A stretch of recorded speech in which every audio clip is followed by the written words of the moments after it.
कभी सोचा है कि भारत में जब हम बड़ी बड़ी संख्याएं लिखते हैं तो वो थोड़ी अलग क्यों दिखती हैं? आज हम इसी रहस्य से पर्दा उठाने वाले हैं, तो तैयार हो जाइए भारतीय नंबर सिस्टम के पीछे के कोड को समझने के लिए।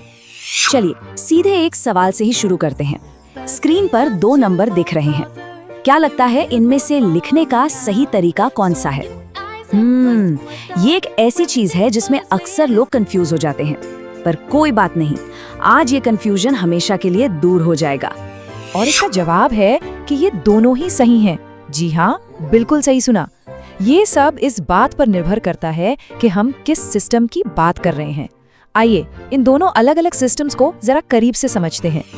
अच्छा, और करोड़ की दुनिया में जाने से पहले एक कदम पीछे चलते हैं और सबसे बेसिक बात समझते हैं। मतलब किसी भी बड़ी संख्या में एक अकेले अंक की असली कीमत क्या होती है?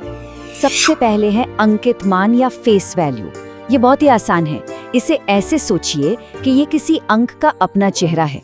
जैसे 582 में अंक 5 का अंकित मान हमेशा 5 ही रहेगा, चाहे वो कहीं भी लिखा हो। और अब आता है असली खेल, स्थानीय मान यानी प्लेस वैल्यू। यहाँ पर अंक की जगह ही सब कुछ तय करती है। उसी 582 नंबर में 5 अब सैकड़ा की जगह पर बैठा है, इसलिए इसका स्थानीय मान है 500। तो अंकित मान हुआ 5, लेकिन स्थानीय मान हो गया 500। बस यही वो जादू है जिसे समझना है। जरा इस टेबल पर एक नजर डालिए। यहाँ 7452 नंबर को पूरी तरह से खोल कर रख दिया गया है। देखिए, 2 का अंकित मान और स्थानीय मान एक ही है, यानी 2। लेकिन 5 का अंकित मान तो 5 है, पर स्थानीय मान 50 है। ये टेबल इस कॉन्सेप्ट को एकदम साफ कर देती है। ठीक है, तो अब जब हमें फेस वैल्यू और प्लेस वैल्यू का फर्क समझ आ गया है, तो चलिए सबसे बड़े अंतर को समझते हैं, कॉमा का कोड। यहीं पर भारतीय और अंतर्राष्ट्रीय सिस्टम अपने अपने अलग रास्ते पर निकल जाते हैं। तो ये है सारा राज। इंटरनेशनल सिस्टम में हमेशा 3-3 अंकों के ग्रुप बनते हैं, लेकिन भारतीय सिस्टम थोड़ा अलग चलता है। पहला ग्रुप 3 का होता है और उसके बाद के सारे ग्रुप 2-2 के होते हैं। मतलब 3, फिर 2, फिर 2। बस यही एक नियम याद रखना है। इस स्लाइड में देखिए, एक ही नंबर कितना अलग दिख सकता है।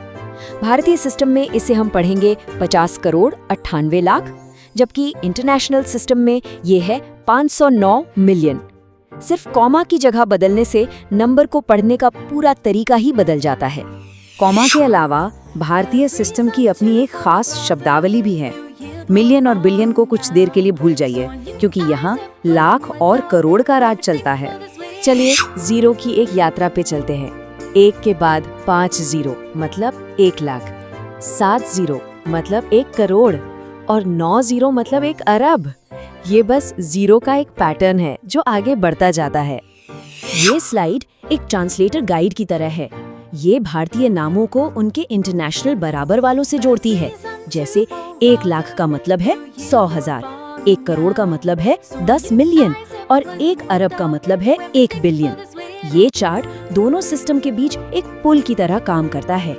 ठीक है, थ्योरी तो बहुत हो गई। अब समय आ गया है इस नए ज्ञान को आजमाने का। इस चुनौती के लिए तैयार है? चलिए कुछ सवाल हल करते हैं। पहला सवाल, 1 करोड़ में कितने लाख होते हैं? जरा सोचिए, याद कीजिए कि दोनों में कितने जीरो होते हैं। और सही जवाब है 100। बिल्कुल सही। 100 लाख मिलकर 1 करोड़ बनाते हैं। जब इसे इस तरह से तोड़कर देखते हैं तो ये कितना आसान लगता है ना? अगला सवाल, स्क्रीन पर दिए गए नंबर को ध्यान से देखिए। इसमें अंक 9 का स्थानीय मान क्या है? कॉमा यहाँ एक इशारा दे रहे हैं। अगर 9 करोड़ सोचा है तो जवाब एकदम सही है। वो करोड़ की जगह पर है, इसलिए उसका स्थानीय मान हुआ 9 करोड़। बहुत बढ़िया। अब एक बदलने वाली चुनौती। अगर कोई कहे 50 मिलियन, तो भारतीय सिस्टम में उसे क्या कहेंगे? याद है 1 करोड़ में कितने मिलियन होते हैं? सही जवाब है 5 करोड़, क्योंकि 10 मिलियन का 1 करोड़ होता है, तो 50 मिलियन का मतलब हुआ 5 करोड़। देखा, जब नियम पता हो तो कितना आसान हो जाता है। और अब आखिरी और सबसे बड़ी चुनौती, क्या इस नंबर को जो शब्दों में लिखा है अंकों में बदला जा सकता है? थोड़ा समय लीजिए और कॉमा के नियम को याद कीजिए। और ये रहा जवाब, 72 करोड़ 15 लाख 0402।